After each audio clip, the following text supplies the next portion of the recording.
Dans les chroniques officielles des gardiens de fer, on appelle cela une défense héroïque. 700 frères sont tombés dans les ruines du secteur Sept G, tenant leur position contre les traîtres des guerriers de fer. Les archives parlent d'un artefact ancien d'une puissance incroyable, d'une arme capable de détruire un sous-secteur entier. Et ils ont raison, en partie. La machine a effectivement été trouvée. Un dispositif de l'âge sombre de la technologie, une merveille d'ingénierie. Un boîtier chromé, intact de toute rouille pendant 15 000 ans. Un mécanisme capable de transformer la biomasse liquide en une substance de joie pure. Mais ce n'était pas une arme du jugement dernier. C'était une machine à glace italienne. Et elle était cassée depuis 15 000 ans. Notre tragédie a commencé, comme tant d'autres dans l'Imperium, avec une archéologie menée par des hommes portant des épées tronçonneuses au lieu de pinceaux. Les gardiens de fer sont un chapitre dépourvu d'imagination. Ils sont stoïques, ils sont littéraux. Si vous demandez à un gardien de fer de se casser une jambe pour porter chance, il broierait méthodiquement son propre tibia, puis vous remercierait pour la bénédiction. Ils avaient été envoyés dans les ruines d'une cité ruche pré-hérétique, un endroit intact depuis des millénaires. Profondément sous la surface, le capitaine Kai et son escouade ont percé une cloison scellée. Ils s'attendaient à trouver une station génératrice ou un arsenal d'armes. Au lieu de cela, ils sont entrés dans le grand atrium du commerce. Pour nous, c'était une ère de restauration dans un centre commercial. Pour le capitaine Kais, c'était un temple du maintien biologique. Kais est passé devant les restes squelettiques de la pizzeria. Il a ignoré l'héraldique ancienne du sanctuaire Taco, l'identifiant correctement comme une source d'armement chimique. Mais ensuite, il l'a vu. Au centre de l'atrium, éclairé par une seule bande lumineuse vacillante, se dressait un comptoir. Derrière le comptoir, boulonné au sol avec des vis de qualité adamantium, s'élevait la machine. Elle était magnifique. Acier, inoxydable.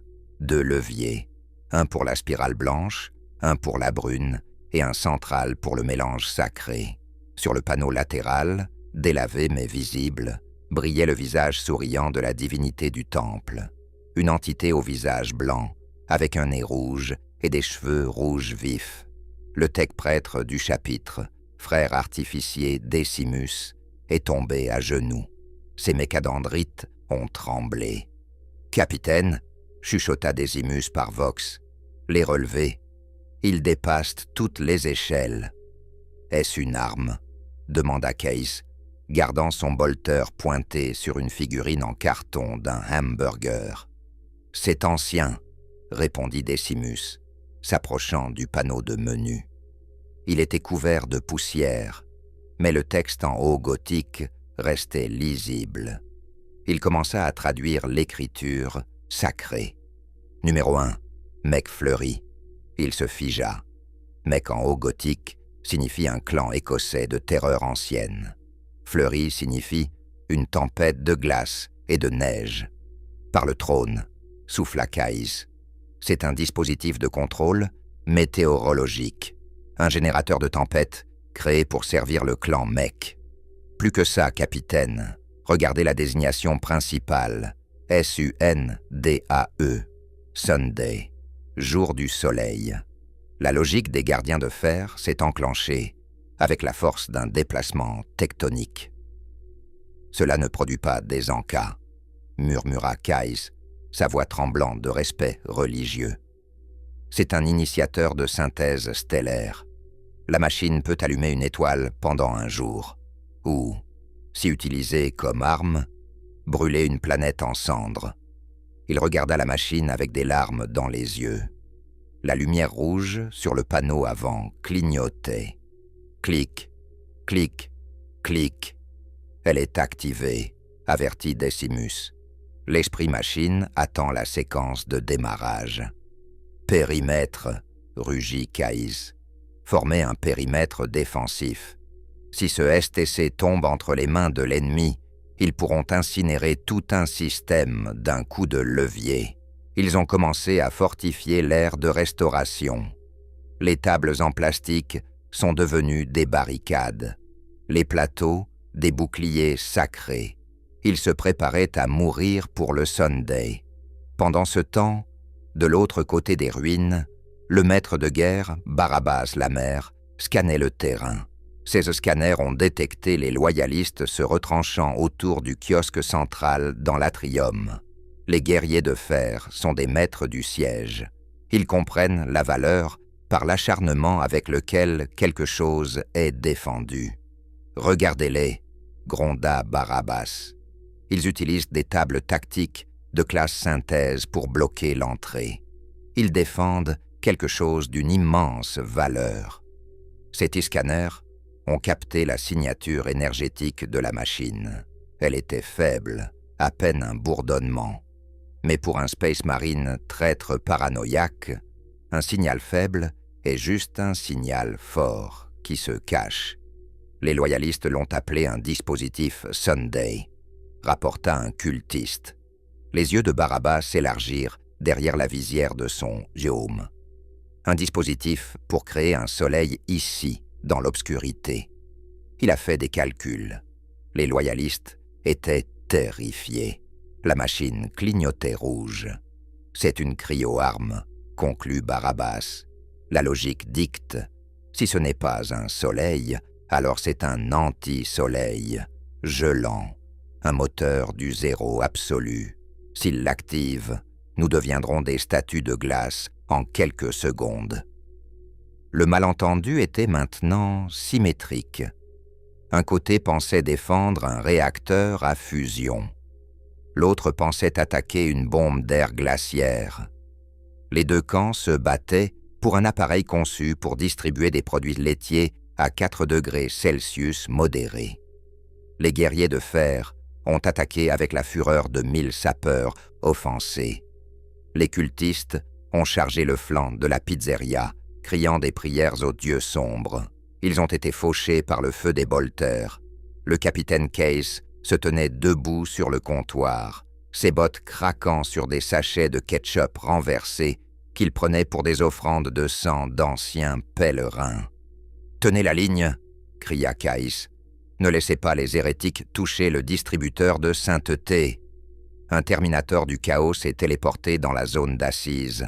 Il a pointé son combi-bolta sur la machine. « Non !»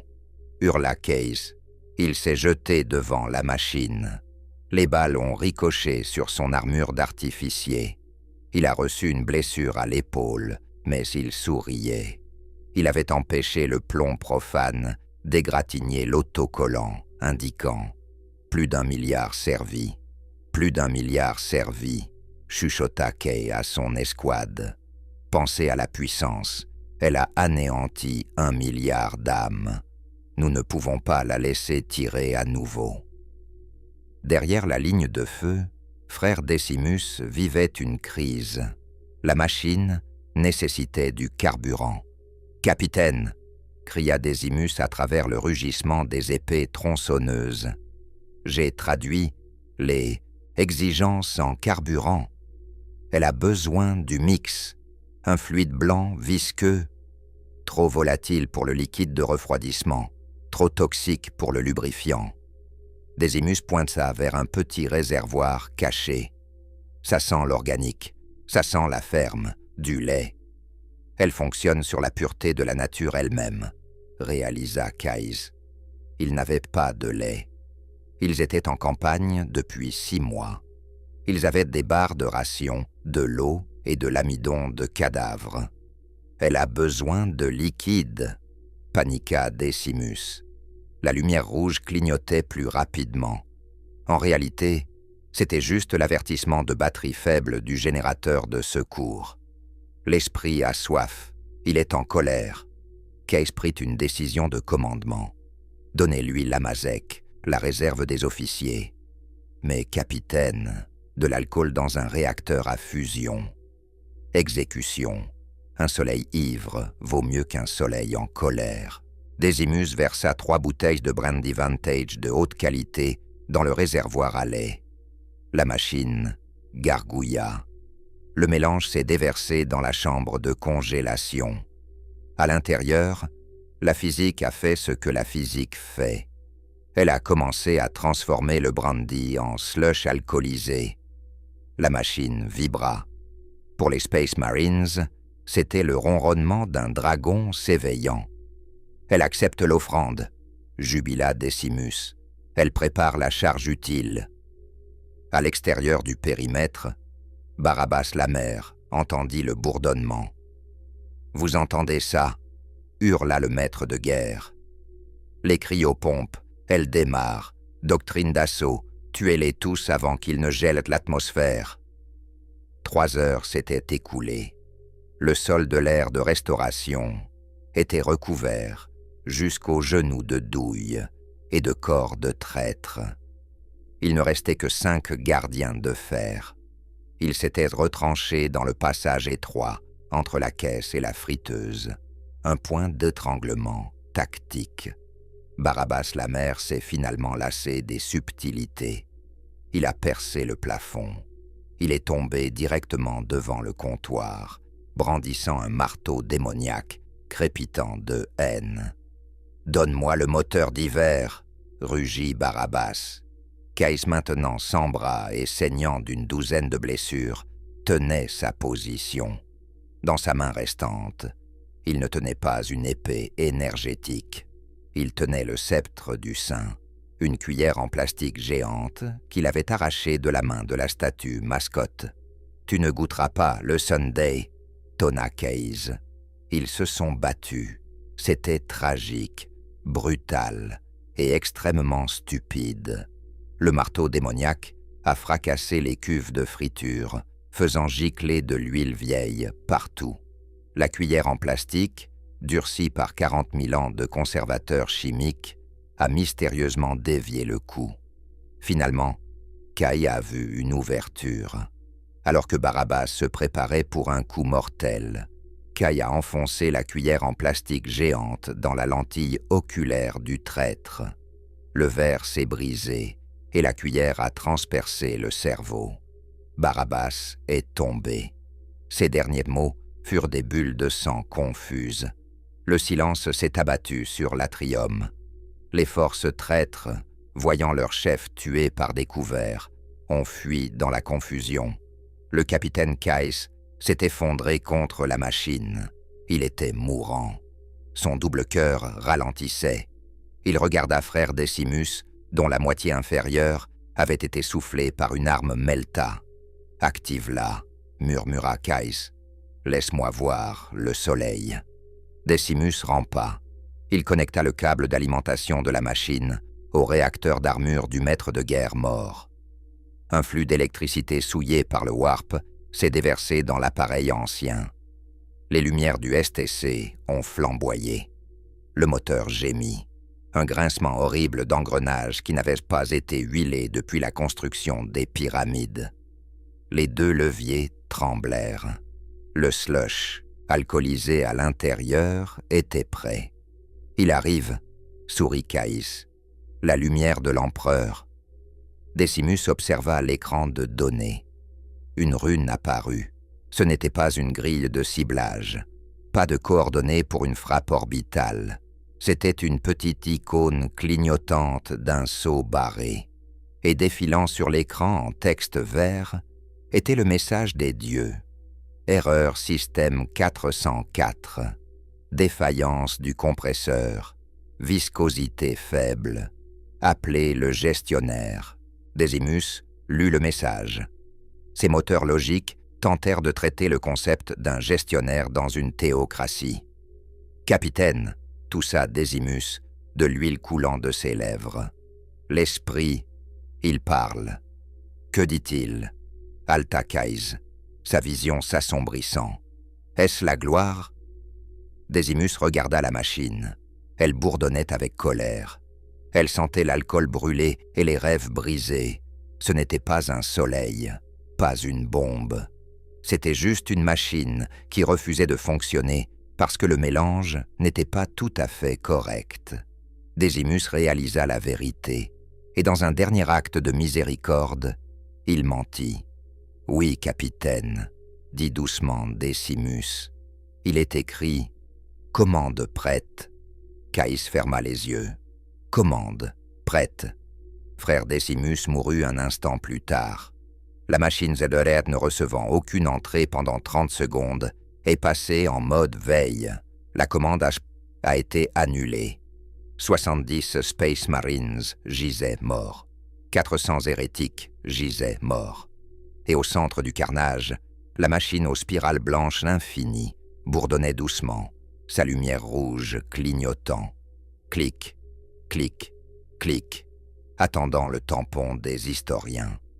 Lorsque l'équipe de réclamation de l'Inquisition arriva des semaines plus tard, ils cataloguèrent le site.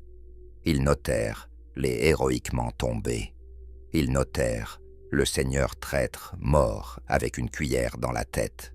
Et ils trouvèrent la machine. Les tech-prêtres de Mars prirent l'appareil avec le plus grand respect. Ils le placèrent dans un coffre de stase sur Terra. Ils débattirent de son but pendant 3 siècles. Certains disaient que c'était un générateur. D'autres disaient que c'était un moteur logique. Mais profondément dans les archives, il y a une seule note d'un adepte junior qui réussit à déchiffrer l'extension du fichier. Elle dit simplement « Machine à glace, modèle 7, toujours cassée ».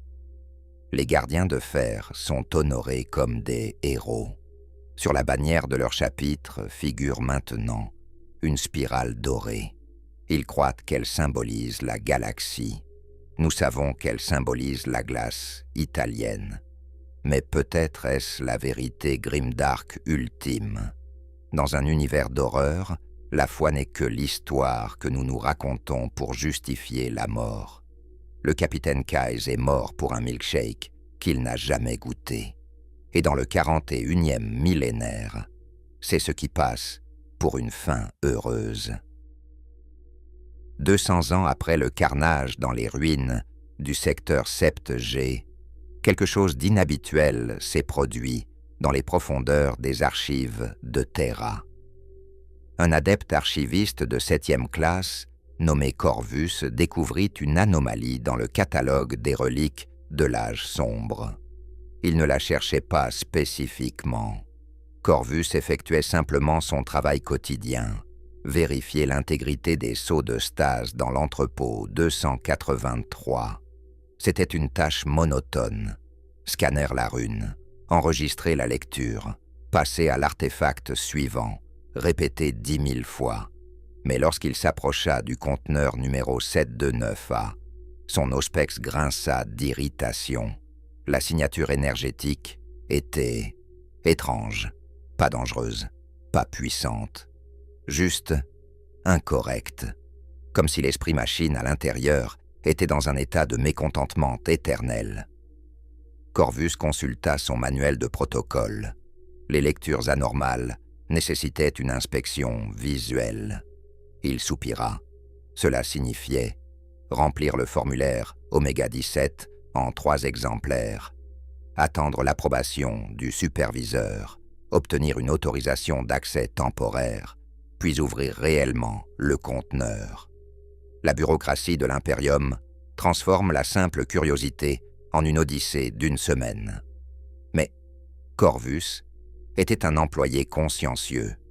8 jours plus tard, après l'approbation de tous les documents, il se tenait devant le conteneur ouvert, tenant une lanterne lumène au-dessus de l'appareil chromé. Il était magnifique, métal brillant comme un miroir, 2 leviers, un central, le visage souriant sur le panneau latéral, qui lui semblait à la fois sacré et légèrement effrayant. « Qu'est-ce que c'est » marmonna Corvus pour lui-même. Il consulta l'étiquette d'inventaire fixée à la base. Le haut gothique était bref. Artefact STC, but, inconnu, théorie, initiateur de fusion ou cryogénérateur, trouvé. secteur sept G, statut, défendu au prix de 700 vies d'Adeptus Astartes, classe de sainteté, maximale. Corvus fronça les sourcils.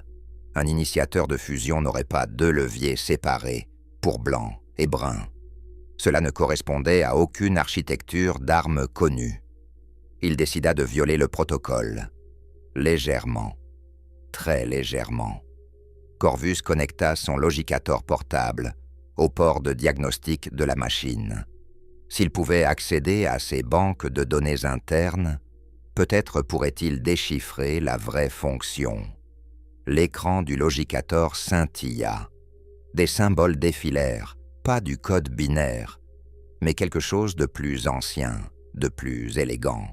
Puis soudainement, l'écran se vida. Un mot apparut dans un dialecte pré-impérial que Corvus reconnaissait à peine, menu.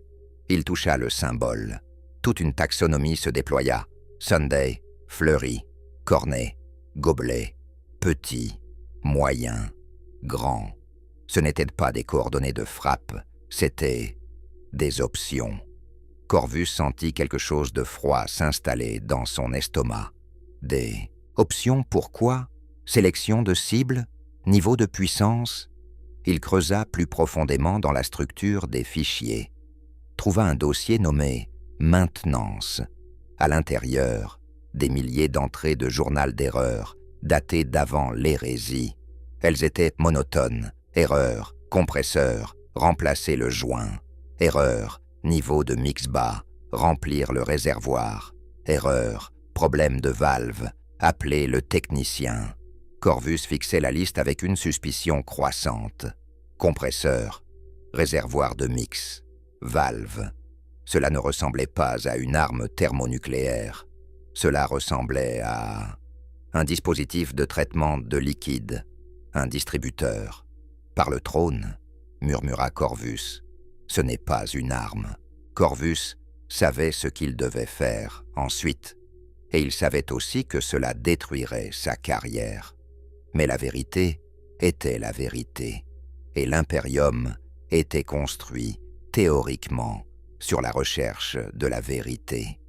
Il rédigea un rapport, 900 pages de conclusions soigneusement documentées, soutenues par des schémas, des journaux d'erreurs et des analyses de biais linguistiques de textes anciens. Sa conclusion était irréfutable.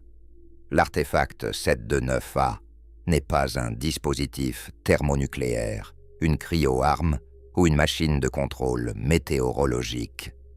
C'est un distributeur commercial de produits laitiers congelés, destiné à la consommation de masse dans des environnements civils. Il envoya le rapport à son superviseur. 3 jours plus tard, il fut convoqué à la chambre de révision. Le superviseur Gramos était un homme grand au visage qui semblait sculpté dans la déception. Il tenait le rapport de Corvus entre 2 doigts, comme s'il était infecté. « Adepte Corvus, » dit Gramos d'une voix égale, « êtes-vous conscient de ce que vous écrivez ?»« Oui, superviseur, je suis pleinement conscient. » Vous affirmez que 700 Space Marines de l'Adeptus Astartes, des guerriers génétiquement améliorés, la plus grande arme de l'empereur, sont morts en défendant une machine à glace? Ce n'est pas tout à fait exact, superviseur. Ils sont morts en défendant une machine à glace cassée. Le silence s'abattit comme une couverture lourde sur la pièce. Gramos posa le rapport sur la table. Corvus, j'apprécie la minutie de votre travail, mais vous devez comprendre l'ampleur des conséquences. Les gardiens de fer ont construit toute une identité religieuse autour de cette relique. Leur bannière porte la spirale dorée. Leurs hymnes chantent le Sunday, lumière de la création. Si votre théorie devient publique, elle sapera la foi d'un chapitre entier de Space Marines. Avec tout le respect, superviseur, mais la vérité est la vérité. Devons-nous construire notre foi sur une interprétation erronée d'un appareil à Anka?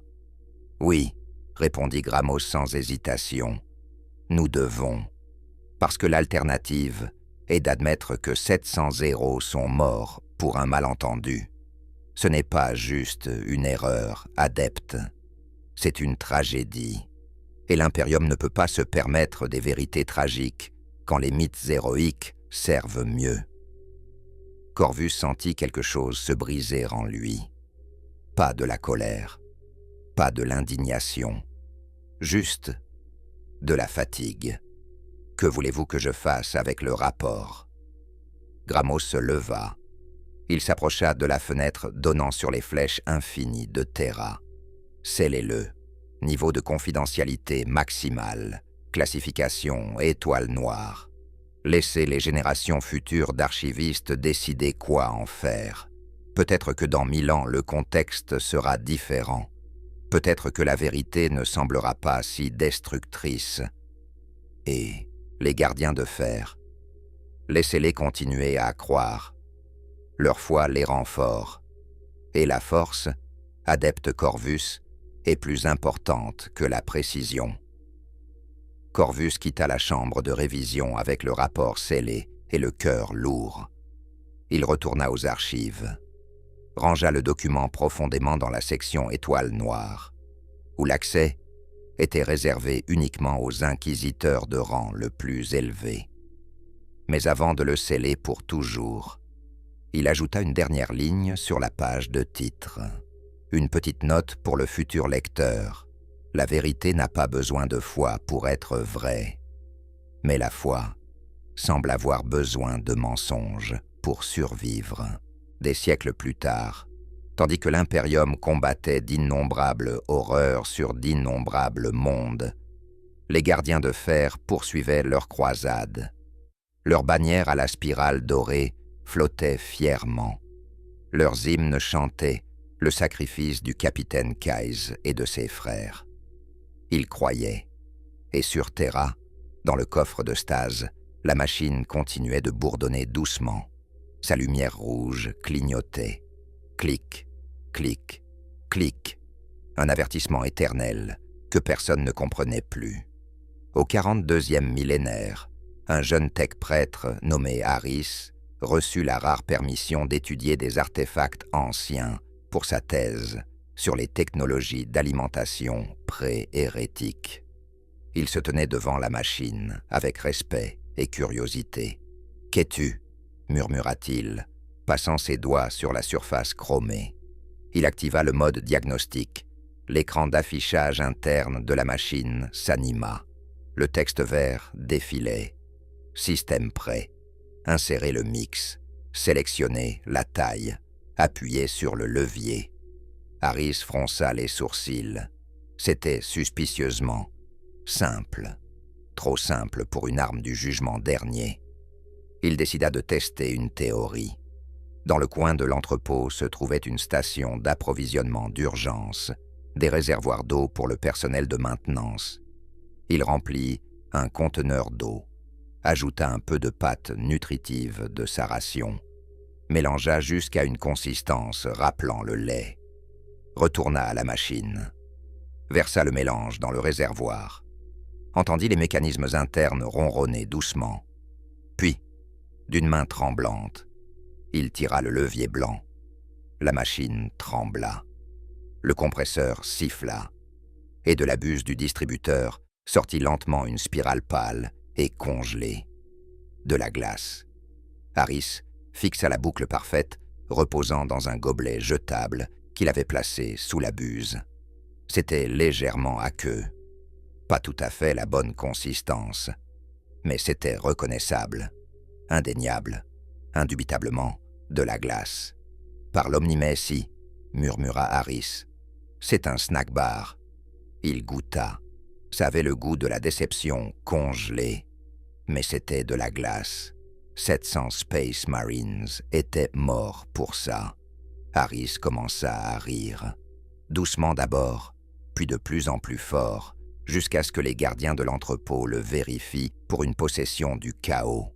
Il passa le scan. Il n'était pas possédé. Il était juste un homme qui avait compris la blague ultime de l'univers.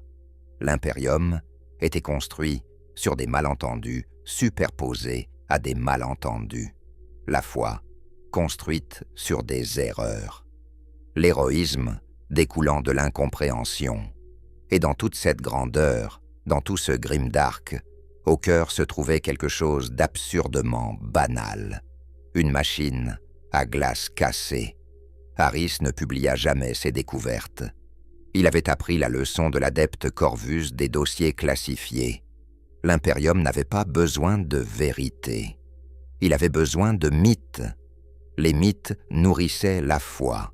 La foi nourrissait les armes. Et les armes retenaient les ténèbres.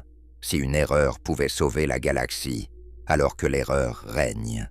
Il laissa la machine fonctionner. La lumière rouge continua de clignoter. Peut-être que dans un autre millénaire, quelqu'un d'autre découvrirait la vérité. Peut-être qu'il rirait aussi, ou pleurerait, ou les deux, parce qu'à la fin, dans le 42e millénaire, où il n'y avait que la guerre, où il n'y avait pas de place pour la peur, la faiblesse ou l'hésitation, c'était la réponse la plus honnête de l'univers à l'orgueil humain.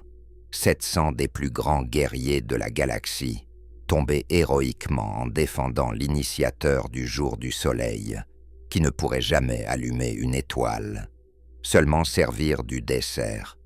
Et même ça, il ne pouvait pas le faire correctement. L'empereur protège, mais vérifiez le manuel d'utilisation avant de mourir.